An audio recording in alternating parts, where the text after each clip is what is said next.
The phone rang at 3 in the morning. On the other end, a voice cracked with emotion. "I can't do this anymore."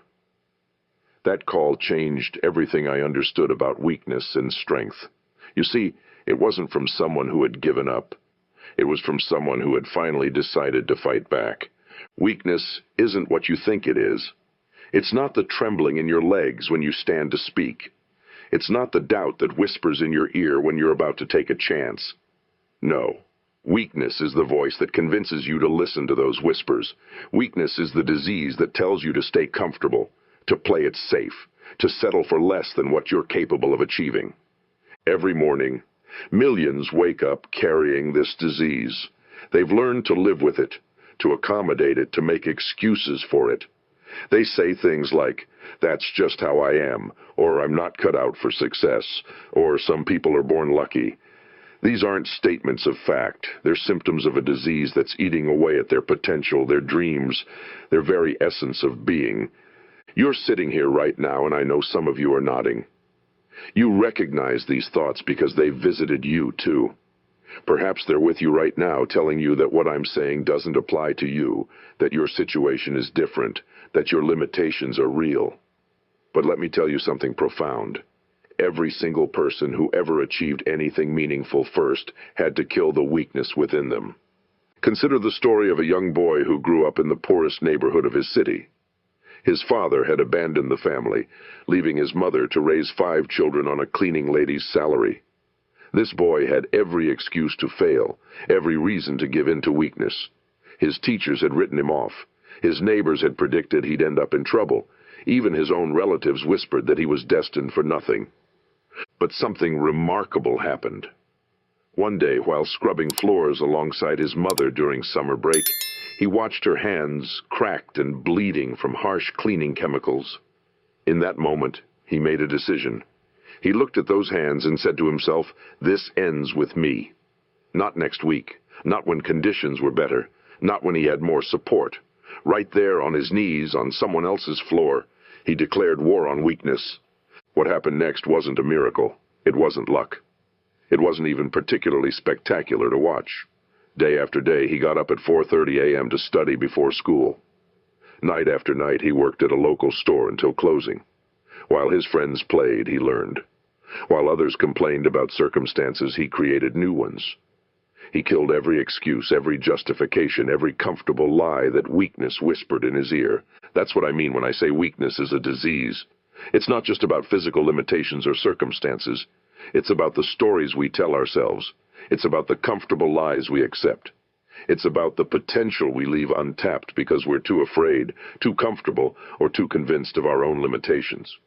Let me ask you something. When was the last time you truly pushed yourself?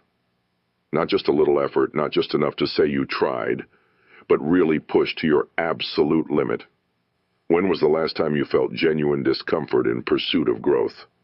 If you have to think about it, if you have to reach back weeks or months or years to find that moment, then weakness has been growing inside you like a cancer.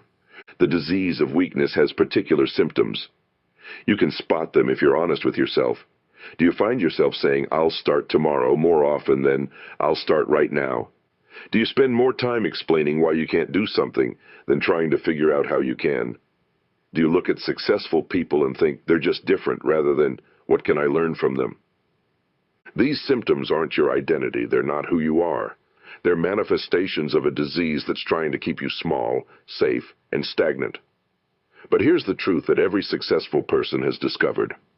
Safety is an illusion. Comfort is a cage. The only true security lies in becoming stronger than your excuses. The greatest achievements in human history. The Wright brothers didn't have a fraction of the resources that established transportation companies had. But they had something more valuable. They were immune to the disease of weakness. When people said human flight was impossible, they didn't argue. They didn't waste energy defending their dreams. They were too busy making those dreams reality. A woman who built a business empire in the middle of the Great Depression once shared a profound truth. She said success isn't about having advantages. It's about refusing to be disadvantaged. While others focused on what they lacked, she focused on what she could do with what she had. While others waited for conditions to improve, she improved herself. While others sought comfort, she sought growth. This is where many of you might be thinking, but you don't understand my situation. And you're right. I don't know your specific circumstances. I don't know what obstacles you face or what failures you've experienced, but I know this. Whatever your situation is, there are people who have started with less and achieved more. This isn't meant to diminish your challenges. It's meant to illuminate your possibilities. The disease of weakness thrives on isolation. It wants you to believe that your struggles are unique, that your limitations are permanent, that your dreams are unrealistic. It whispers that you're not ready, not qualified, not worthy. These whispers seem to come from wisdom, from prudence, from reality. But they're symptoms of the disease, nothing more. Here's a truth that might make you uncomfortable. Every time you say, "I can't," you're choosing weakness. Every time you say, "I'm not ready," you're feeding the disease. Every time you choose comfort over growth, you're letting weakness win. This isn't about shame or guilt, it's about awareness. Because awareness is the first step in killing weakness. Weakness doesn't die from wishful thinking. It doesn't die from reading motivational quotes or making New Year's resolutions. It dies from action. Consistent, deliberate, uncomfortable action. It dies when you choose to do what's difficult instead of what's easy. It dies when you keep going after the initial excitement has worn off. It dies when you face your fears instead of avoiding them. Remember something crucial. Strength isn't the absence of weakness. It's the triumph over it. Every strong person you admire, every successful individual you look up to, they all face the same disease. The difference is they chose to fight it. They chose to kill it. They chose to build strength through consistent action, through relentless forward momentum, through unwavering commitment to growth. In the next part of our journey together, we'll explore exactly how to begin this fight. We'll discuss specific strategies for identifying and eliminating the symptoms of weakness in your life. But right now, I want you to do something important. I want you to acknowledge the weakness within you. Not with shame, not with guilt, but with clarity and purpose. Because you can't fight an enemy you don't recognize. You can't cure a disease you won't acknowledge. Take a moment, right now.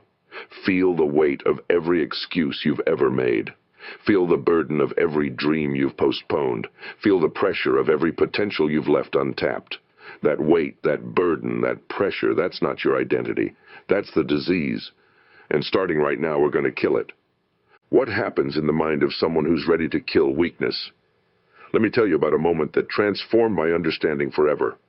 Standing in a small, dusty gym, watching a group of amateur boxers train, I witnessed something extraordinary. A young fighter was getting repeatedly knocked down.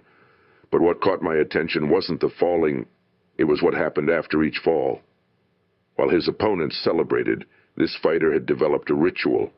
Every time he hit the canvas before getting up, he would touch his chest with his right hand and whisper something to himself. After the session, curiosity got the better of me. I asked him about this ritual. His answer was simple, yet profound. Every time I fall, I remind myself that my heart's still beating. And if my heart's still beating, I'm not finished. This wasn't just about boxing. This was about the fundamental choice we all face when weakness knocks us down. Do we stay down, or do we rise? The disease of weakness has a particularly insidious symptom. It makes you believe that falling down is the same as being defeated. But here's the truth that every champion knows. Falling isn't failure. Staying down is.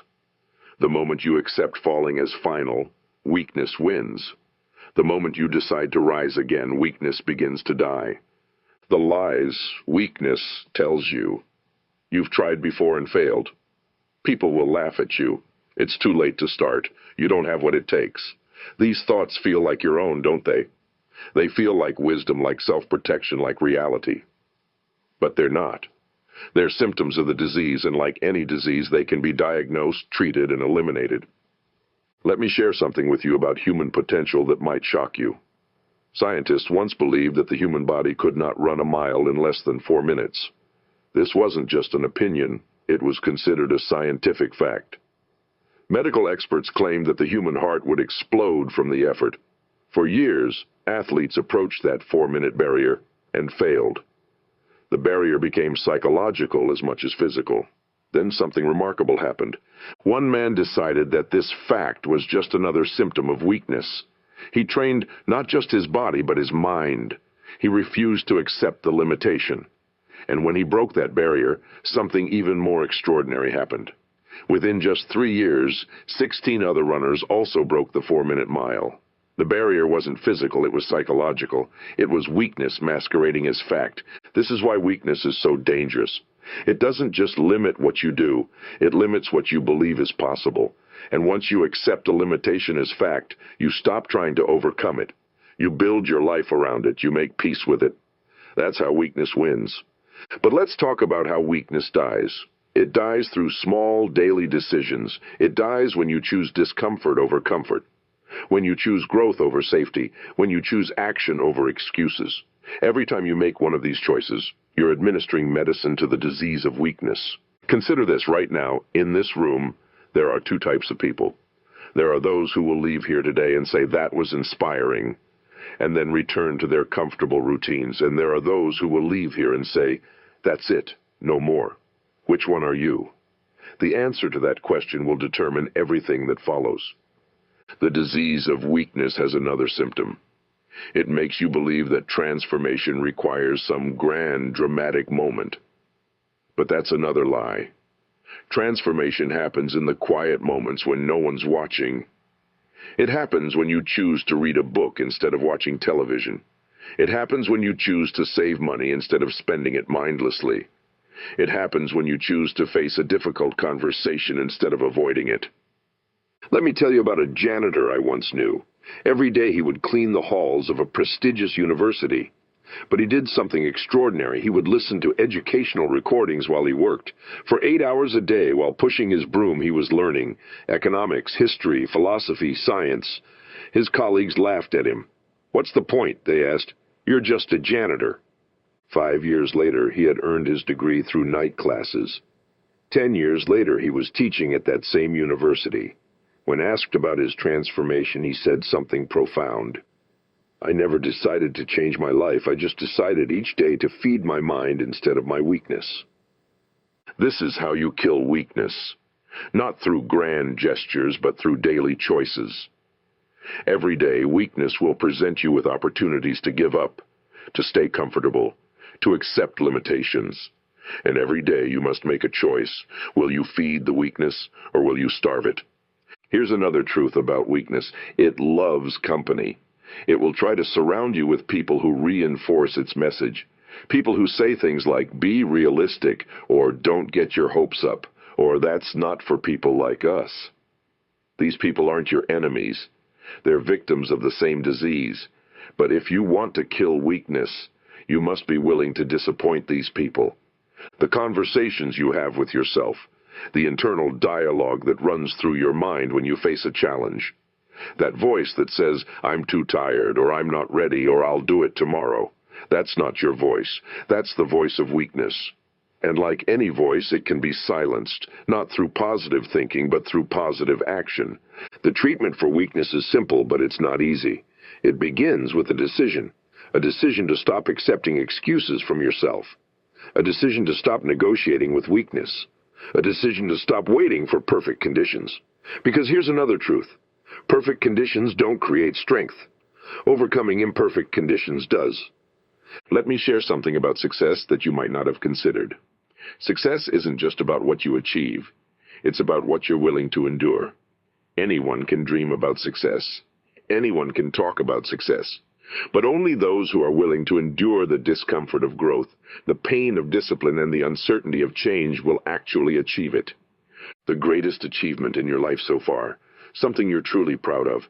Now think about the process that led to that achievement. Was it comfortable? Was it easy? Did it happen exactly as planned? Of course not. You achieved it because in those moments you chose strength over weakness. You chose discomfort over comfort. You chose growth over stagnation. That same power of choice is available to you right now, in this moment. You don't need permission. You don't need perfect conditions. You don't need to wait for some sign from the universe. You just need to decide that weakness stops winning today. As we move forward, I want you to understand something crucial. This isn't about becoming someone else. This isn't about conforming to someone else's definition of success. This is about becoming the fullest, strongest, most capable version of yourself. It's about killing the weakness that's been holding that version of you hostage. The next part of our journey together will focus on specific strategies for maintaining this fight against weakness day after day, week after week, year after year. Because killing weakness isn't a one-time event, it's a daily practice. It's a commitment you make to yourself, renewed every morning when you open your eyes. There's a moment that comes in every person's life, a moment when they stand at the crossroads between who they are and who they could become. For some, this moment comes through crisis. For others, it comes through opportunity. But for most, it comes through a quiet realization that life has become a series of compromises with weakness. Let me tell you about a small diner in the middle of nowhere. Every morning, an elderly man would come in, order his coffee, and sit at the counter. He always carried a notebook, and he would write in it with intense concentration. One day, the waitress's curiosity got the better of her. She asked him what he was writing. His answer changed her life forever. Every morning, he said, I write down yesterday's excuses, then I write down today's commitments, and then I decide which list I'm going to live by. This simple ritual had helped him build a business empire from nothing, but more importantly, it had helped him kill the weakness that once convinced him he couldn't. This is what most people don't understand about weakness. It's not just about what you do or don't do, it's about what you accept from yourself. Every time you make an excuse, you're not just explaining a failure. You're programming yourself to fail again. Every time you rationalize giving up, you're not just justifying one moment of weakness, you're strengthening weakness itself. Consider this. How many times have you said, I'll start on Monday? How many times have you said, after the holidays? How many times have you said, when things settle down? These aren't just harmless postponements, they're symptoms of the disease. They're weakness negotiating for its survival. The truth about killing weakness is that it requires something most people aren't willing to give. It requires consistency. Not motivation, not inspiration, consistency. The kind of consistency that makes you do what needs to be done even when you don't feel like it. Especially when you don't feel like it. Let me share something profound about human nature. We all have two voices inside us. One voice speaks of fear, of limitation, of comfort, of safety. This is the voice of weakness. The other voice speaks of possibility, of growth, of challenge, of achievement. This is the voice of strength. The voice you listen to most becomes the loudest. The voice you feed becomes the strongest. A garden for a moment. When you plant flowers, weeds don't stop growing. You don't plant flowers once and expect weeds to disappear forever. No, you must constantly tend the garden. You must consistently choose which plants you want to thrive and which ones you want to eliminate. Your mind is the same way. Weakness is like weeds. It will grow anywhere you allow it to take root. Here's another truth that might make you uncomfortable. Weakness loves documentation. It loves to keep records of your failures, your setbacks, your disappointments. It remembers every time you've tried and failed, every time you've been disappointed, every time you've been hurt. And it uses these records against you, presenting them as evidence of why you shouldn't try again. But strength doesn't need documentation. Strength needs demonstration. It needs action. It needs you to prove weakness wrong, not through arguments, but through results. When weakness says, you failed before, strength says, watch me try again. When weakness says, it's too hard, strength says, show me how hard. Consider a classroom of young students learning to read. Some struggle more than others. Some learn quickly, while others seem to lag behind. But here's what's fascinating. The students who eventually succeed aren't always the ones who start with the most natural ability. They're the ones who refuse to accept their current limitations as permanent. They're the ones who keep trying when others give up. This isn't just about reading, this is about life. Your current limitations, your current struggles, your current weaknesses, they're all temporary unless you make them permanent through acceptance. The disease of weakness wants you to accept them. It wants you to make peace with them. It wants you to build your identity around them. But let me tell you something about identity. It's not fixed. It's not permanent. It's not something that happens to you. It's something you choose moment by moment, decision by decision. Every time you choose action over excuses, you're choosing a new identity. Every time you choose growth over comfort, you're choosing a new identity. Every time you choose strength over weakness, you're choosing a new identity. The stories you tell yourself, the narratives that run through your mind when you face a challenge. These stories aren't just descriptions of reality, they're prescriptions for reality. When you tell yourself, "I'm not good at this," you're not just describing your current state, you're prescribing your future state. When you tell yourself, "This is too hard," you're not just describing the challenge, you're prescribing your response to it. The disease of weakness loves these limiting stories. It feeds on them. It uses them to build walls around your potential. But here's the power you have. You can change the story, not through positive thinking, not through affirmations, but through decisive action, through consistent choice, through relentless forward momentum.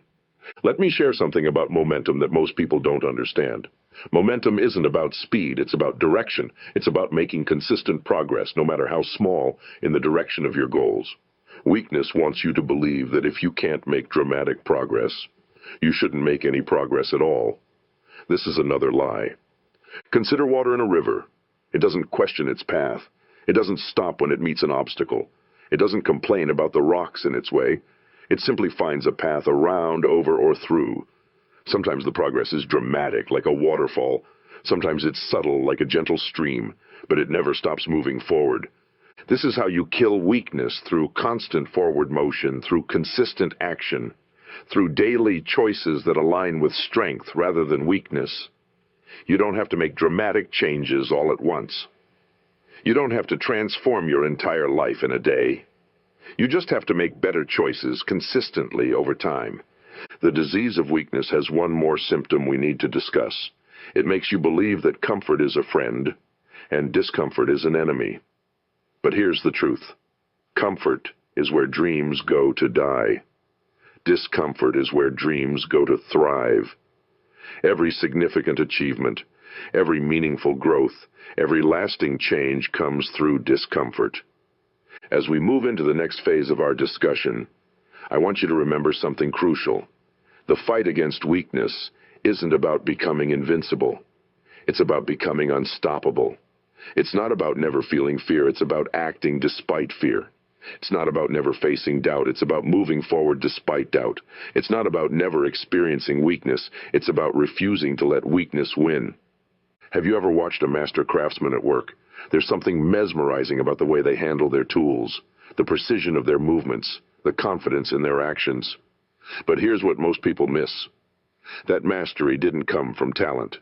It came from killing weakness day after day, hour after hour, until excellence became inevitable. In a small workshop, a young apprentice once asked his master how long it would take to become skilled at the craft. The master replied, "How long it takes isn't the question. The question is, how many times are you willing to fail? How many times are you willing to start over? How many times are you willing to look at your work and say, 'Not good enough,' and try again?" This is where most people misunderstand the process of killing weakness. They think it's about achieving perfection, but it's not.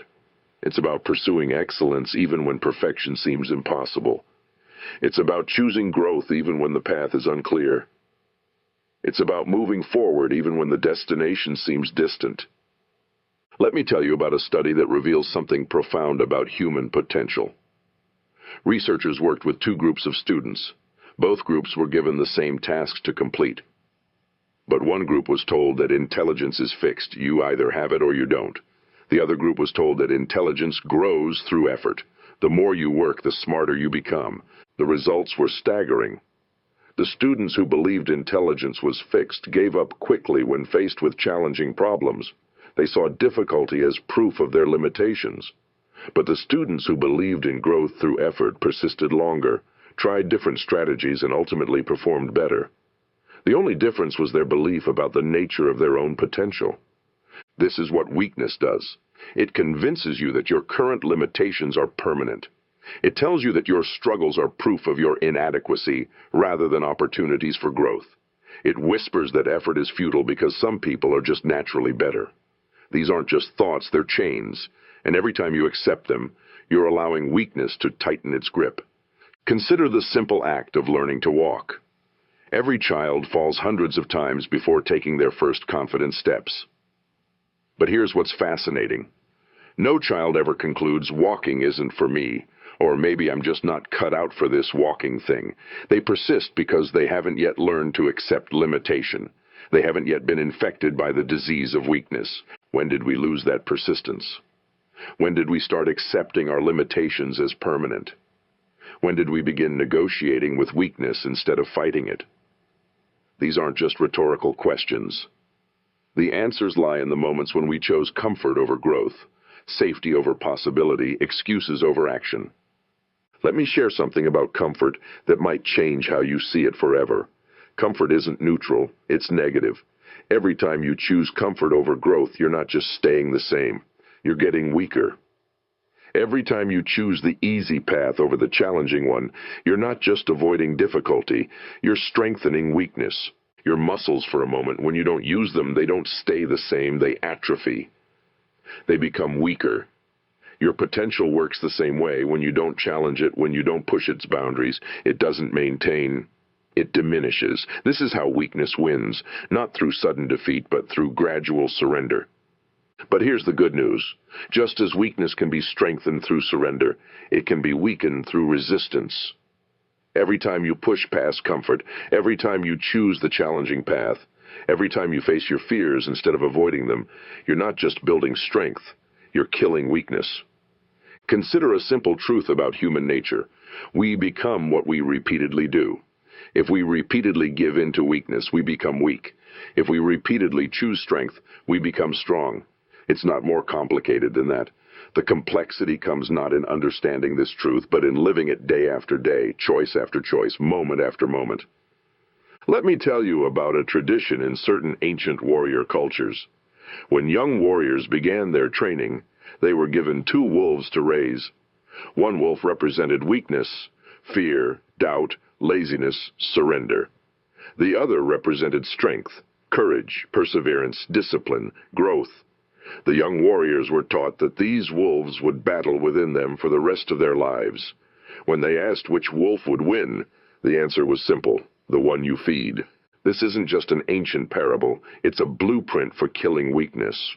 Every choice you make, every action you take, every decision you embrace or avoid, you're feeding one of these wolves. You're strengthening either weakness or strength. There is no neutral ground, there is no maintaining the status quo. You're either growing or declining, strengthening or weakening, moving forward or falling behind. Think about the excuses you've accepted from yourself, the limitations you've embraced, the dreams you've abandoned. Now understand something crucial. These weren't isolated decisions. They were meals you fed to weakness. They were surrenders that made weakness stronger. They were choices that reinforced the disease. But just as weakness can be fed, it can be starved.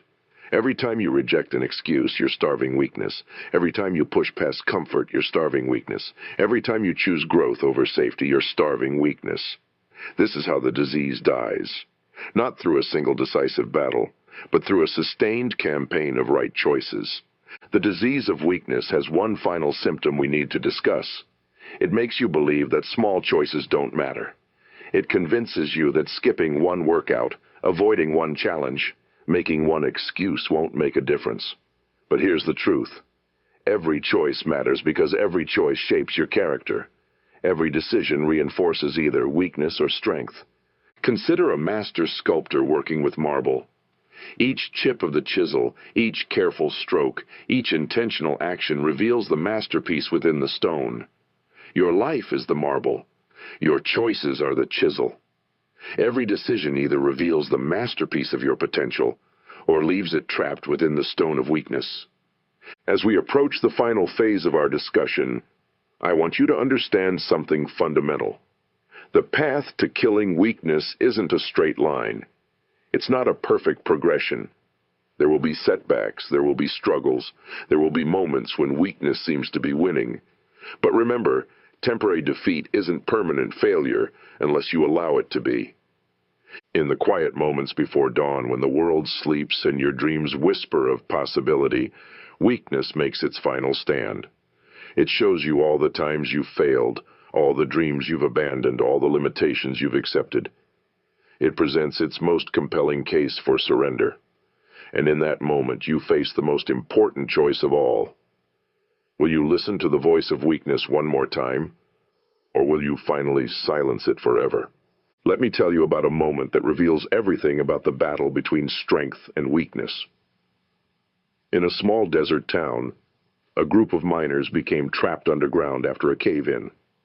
The rescue team said it would take days to reach them safely, but one man, the father of a trapped miner, refused to accept this timeline.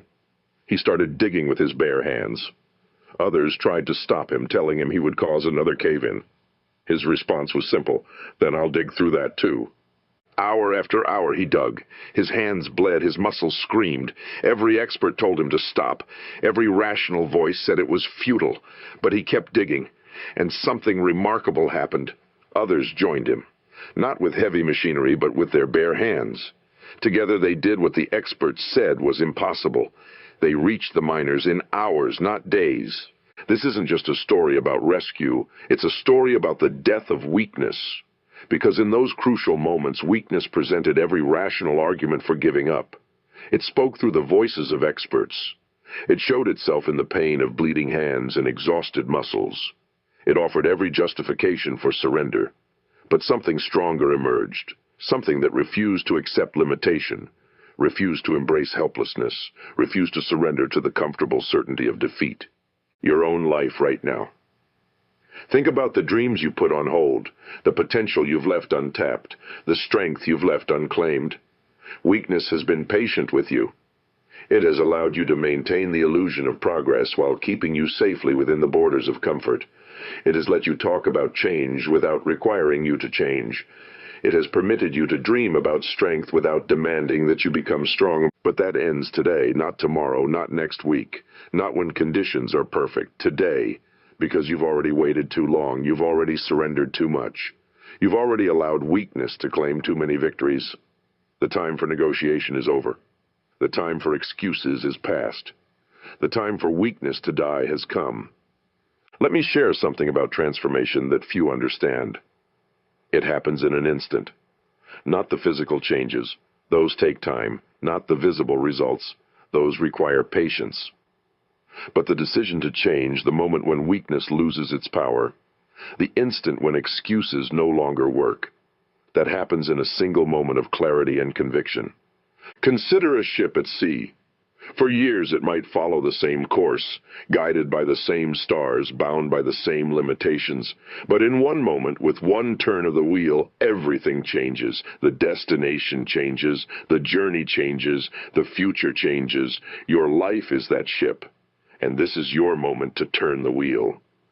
The disease of weakness has one final defense. It tries to convince you that you need more time, more preparation, more resources, more confidence, more everything before you can begin.